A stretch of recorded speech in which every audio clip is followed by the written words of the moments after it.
കലോത്സവ വേദികൾ സ്വപ്നം മാത്രമായി മാറിയ ഒരാൾ. അയാൾ സെലിബ്രിറ്റികളായി മാറിയ നിരവധി പേരുടെ അധ്യാപകരിൽ ഒരാളായി അറിയപ്പെടുന്നു. കാസർഗോഡുകാരനായ ശശികുമാർ മാഷിന് മധുര പ്രതികാര വേദികൾ കൂടിയാണ് കലോത്സവ വേദികൾ.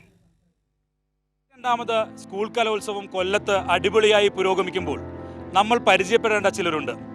കാവ്യ മാധവൻ മുതൽ നിഖില വിമൽ വരെയുള്ള ചലച്ചിത്ര താരങ്ങളുടെ അധ്യാപകനായിരുന്ന ഒരാൾ. ആ ഒരാളെയാണ് നമ്മൾ പരിചയപ്പെടുന്നത്. KP ശശികുമാർ എന്ന വ്യക്തി ഒരു പഴയ കാലത്ത് കലോത്സവങ്ങളിലൊക്കെ പങ്കെടുക്കാൻ വളരെ ആഗ്രഹിച്ചിരുന്ന ഒരാൾ. അയാൾക്ക് അന്ന് പങ്കെടുക്കാൻ കഴിയാതിരിക്കുന്നു. പിന്നീട് ആ കലാമത്സരങ്ങളിലൊക്കെ പങ്കെടുത്ത് മത്സര വിജയികളായ ആളുകളുടെ അധ്യാപകനായി മാറുന്നു. എങ്ങനെയായിരുന്നു ആ ഒരു മാറ്റം? അതിൻ്റെ ഒരു ആഗ്രഹ സഫലീകരണം എങ്ങനെയായിരുന്നു? ഇപ്പോൾ എല്ലാവരിലും ഒരു കുട്ടിയുണ്ട്. അതായത് കുട്ടികളുടെ നമ്മുടെ വളരെ ചെറുപ്പകാലത്ത് ആഗ്രഹിച്ച കാര്യങ്ങൾ അന്ന് നടന്നില്ലെങ്കിൽ നമ്മൾ എത്ര വലിയ ആളായാലും അത് നമ്മളെ എപ്പോഴും ഇങ്ങനെ വല്ലാണ്ട് ഒന്ന് നൊമ്പരപ്പെടുത്തിക്കൊണ്ടിരിക്കും. അതുപോലെ ഞാൻ ചെറുപ്പത്തിൽ നീലേശ്വരം രാജാസ് ഹയർ സെക്കൻഡറി സ്കൂളിലാണ് പഠിച്ചത്. അവിടെ 7ാം ക്ലാസ് മുതൽ 6ാം ക്ലാസ് മുതൽ തന്നെ ഞാൻ മോണോ ആക്ടിലും നാടകത്തിലൊക്കെ 1ാം സ്ഥാനം കിട്ടുമായിരുന്നു. അത് ഈ മോണോ ആക്ട് എന്ന് പറയുന്ന മത്സരകാലത്ത് കുറച്ചും കൂടി നർമ്മം കലർത്തിയ ഒരു പരിപാടിയായിരുന്നു. നർമ്മം ഇപ്പോഴത്തെ പോലെ അത്ര സീരിയസ് ആയിരുന്നില്ല. അപ്പോൾ ഇത്രയും വർഷം കിട്ടിയിട്ടും ഒരിക്കൽ പോലും അത് ഉയർന്ന തലത്തിലേക്ക് ആ സ്കൂളിനെ റെപ്രസെൻറ്റ് ചെയ്തിട്ട് പോകാൻ എനിക്ക് പറ്റിയിട്ടില്ല. അതാണ് ഒന്നാമത്തെ കാര്യം. അതിനൊരു പ്രധാന കാരണം ഈ മോണോ ആക്ടിൻ്റെ കൂടെ ഗ്രൂപ്പിൽ വരുന്നത് ഡാൻസൊക്കെയാണ്, ഫോക്ക് ഡാൻസ് അങ്ങനെയുള്ള സാധനങ്ങൾ. അപ്പോൾ അത് ചെയ്യുന്ന കുട്ടികൾ നൃത്തം എന്ന് പറയുന്നത് ഈ മോണോ ആക്ടിനേക്കാളും എത്രയോ കുറച്ച് എന്തോ വില കൂടിയതാണ്, അല്ലെങ്കിൽ സ്റ്റാൻഡേർഡ് കൂടിയതാണെന്നുള്ളൊരു ധാരണ ചിലപ്പോൾ സ്കൂളിലെ അധികൃതർക്കോ അധ്യാപകർക്കോ ഉണ്ടായിട്ടുണ്ടാവാം. അതിൻ്റെ ഏറ്റവും വലിയ എൻ്റെ ഒരു പ്രതികാരം എന്ന് പറയുന്നത് എൻ്റെ മക്കൾ അതേ സ്കൂളിൽ രാജാസ് ഹയർ സെക്കൻഡറി സ്കൂളിൽ പഠിക്കുന്ന സമയത്ത് തന്നെ സ്റ്റേറ്റിൽ സമ്മാനിതരായി.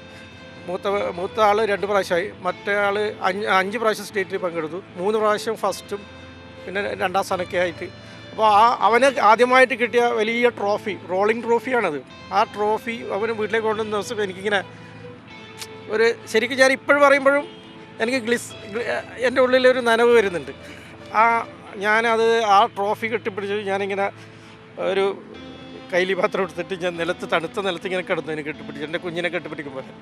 കാവ്യ മാധവനൊക്കെ പിന്നീട് വിളിക്കുമോ? അങ്ങനെ അവരുടെ ചെറിയ പ്രായത്തിലായിരിക്കുമല്ലോ. അന്ന് സിനിമയിൽ അഭിനയിച്ച് തുടങ്ങിയെന്ന് തോന്നുന്നു അല്ലേ? ചെറുതായിട്ട് അഭിനയിച്ച് ചെറിയ ബാലതാരൊക്കെ ആയിട്ട് ഉണ്ടായിരുന്നു. കാവ്യ പിന്നെ ചെറുതിലെ ഞാനൊരു 6ാം ക്ലാസ് മുതൽ പഠിപ്പിക്കുന്നുണ്ട്. പിന്നെ അവൾക്ക് സ്റ്റേറ്റിൽ കാവ്യക്ക് കിട്ടിയിരുന്നു. അതുപോലെ നിഖില വിമലൊക്കെ ലാസ്റ്റ് പഠിപ്പിച്ചത്. അതിനുശേഷം ഇപ്പോഴും അനഘ നാരായണൻ, നമ്മുടെ തിങ്കളാഴ്ച നിശ്ചയത്തിലെ നായിക, അതുപോലെ നിൽജ എന്ന് പറഞ്ഞ കുട്ടിയുണ്ട്. അതുപോലെ കലാതിലകങ്ങൾ ഒരുപാടുണ്ട്. ശ്രീലേഖയുണ്ട്, ശ്രുതി പി ചന്ദ്രനുണ്ട്, പിന്നെ ധന്യാക്കി പേരുണ്ട്, ശ്രീഹരി പറഞ്ഞ പോലെ. ശ്രീഹരി 2 സിനിമയിലെ നായകനായിരുന്നു. ശ്രീഹരിയുടെ മകനെയും. അതാണ് എൻ്റെ ഇന്ന് ഈ കലോത്സവത്തിൻ്റെ ഏറ്റവും വലിയ പ്രത്യേകത പറഞ്ഞാൽ അച്ഛനെ പഠിപ്പിച്ചു. ആദ്യകാലത്ത് പഠിപ്പിച്ച ശ്രീഹരിയ കലാതിലകമായിരുന്നു, കലാപ്രതിഭയായിരുന്നു. പിന്നീട് ശ്രീഹരിയുടെ മകനെയും കൊണ്ട് ഇപ്പോൾ ഈ നാളെയാണ് മോണോ ആക്ട്. ആ മോണോ ആക്ട് മത്സരത്തിൽ മകൻ മത്സരിക്കുന്നുണ്ട്. അപ്പോൾ അച്ഛനെയും മകനെയും പഠിപ്പിക്കുക പറഞ്ഞാൽ നമ്മൾ അപ്പോൾ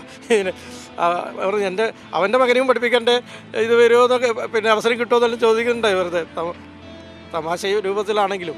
അപ്പോൾ അതൊരു 2 തലമുറയൊക്കെ നമ്മൾ കൈകാര്യം ചെയ്യുക പറഞ്ഞാൽ അതൊരു നമ്മുടെ അർഹതയൊന്നുമല്ല. അതൊരു അവസരം ഇങ്ങനെ വന്ന് ഭവിക്കുന്നതാണ്. നമ്മൾ കഴിവ് കൊണ്ട് മാത്രമല്ലല്ലോ. ഈ കാവ്യ മാധവനും നിഖില വിമലിനൊക്കെ പറഞ്ഞു കൊടുത്ത വിഷയം, അവർ തിരഞ്ഞെടുത്ത വിഷയം ഏതാണെന്ന് ഓർമ്മയുണ്ടോ? കാവ്യ മാധവന് ആ സമയത്ത് പിന്നെ പൂതപ്പാട്ടിനെ കണക്ട് ചെയ്തിട്ടുള്ളൊരു സാധനമാണ് സ്റ്റേറ്റ് കലോത്സവത്തിൽ ചെയ്തത്. പിന്നെ അതുപോലെ മരമേട് എന്ന് പറയുന്ന നാടകത്തിൻ്റെ അതായത് മരമേട് എന്ന പൊളിറ്റിക്കൽ ഡ്രാമയാണ്. അതിങ്ങനെ അധികാരി നമ്മൾ പരാതിക്കാരനെ തന്നെ തൂക്കിക്കൊല്ലുന്ന സാധനമാണ്. അതൊക്കെ ചെയ്തിരുന്നു സ്റ്റേറ്റ് കലോത്സവത്തിൽ പങ്കെടുത്ത്. നിഖില വിമൽ ചെയ്ത സാധനങ്ങൾ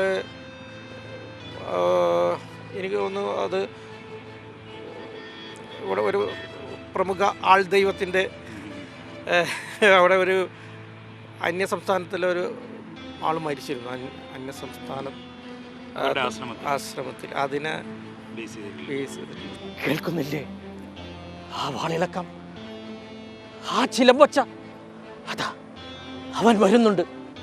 ജീവിത യാഥാർത്ഥ്യത്തിൽ നിന്നും കയറി വന്ന ആ കഥാപാത്രം, MTയുടെ നിർമാല്യത്തിലെ ആ വെളിച്ചപ്പാട്. അമ്മേ, കണ്ണില്ലാത്തോളെ, കാതില്ലാത്തോളെ.